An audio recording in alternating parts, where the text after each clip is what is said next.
if you look at Walmart or Amazon or anything, they know the exact cost per acquisition of a customer. Yes. I don't think we do. What do you consider a good acquisition cost for a marketing campaign? Again, lots of answers to that question depending on where you are.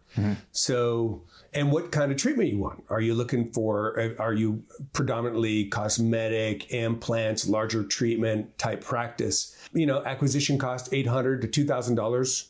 It's a big number. It's a big number. A more restorative and a more, rural or suburban environment. Yeah.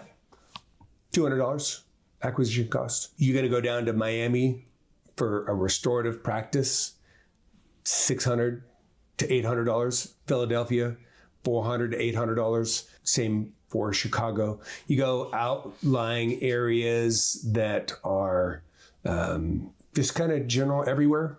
They call like Ohio. If it works in Ohio, it works everywhere. So Ohio is just very kind of plain Jane average as far as what America represents. And it's going to be somewhere between $100 and $300. And a lot of people still say, well, yeah, but that's why I don't market. I just want to do referrals. And if you can survive off that many referrals, great. But you've got to market. And even if your acquisition cost is $500, $600, say you're dialing in your marketing, you don't know. So you're still testing channels and you just don't know. So while you're testing channels, it's expensive because you're testing. You're not getting results yet. You got to dial in each marketing channel, your ads, your postcards. You got to design it well, but then you got to run it and make sure that it gets traction.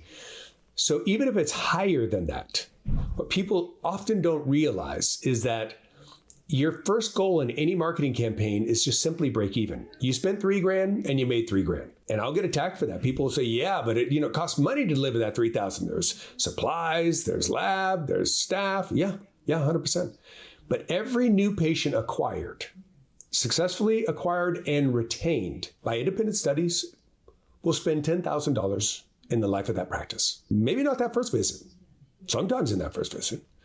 But this is the average study. And we know those clients that have been MGE clients see a higher number because they're more skilled on acquiring, retaining, and optimizing the patient experience and getting treatment acceptance. But let's stick with $10,000. So every new patient has a lifetime value. Doesn't mean their lifetime, like how long they live. It's just the average lifetime of a patient is about 10 years is what they figure. About 10 years in a practice. From the guy who just comes once and never comes back to the person who's there generationally and their dad was a patient and their kids are patient. So 10 years, $10,000, $1,000 a year. Okay, that's a datum. Whatever you had to spend to acquire that person, that's $10,000 if they're successfully acquired and retained.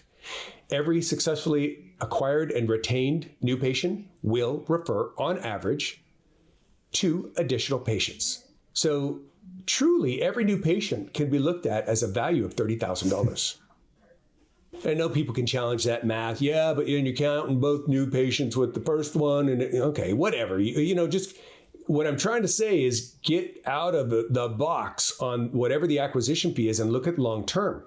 And if you're well trained on treatment presentation and treatment acceptance, well, we know those numbers are going to be higher and that person's going to be healthier and happier and they're going to refer even more people. So spend the money you need to spend to market and get new patients in. Yeah, it makes sense. It's no different than spending $10,000 going to an implant seminar, learning how to do implants. How long? Over the life of your practice, you're going to there's going to be a way, way higher return on investment for that. But at the beginning, it's just going to hurt a little bit. You're going to feel it a little bit at the beginning, but that's not what you're shooting for. That's right. Interesting.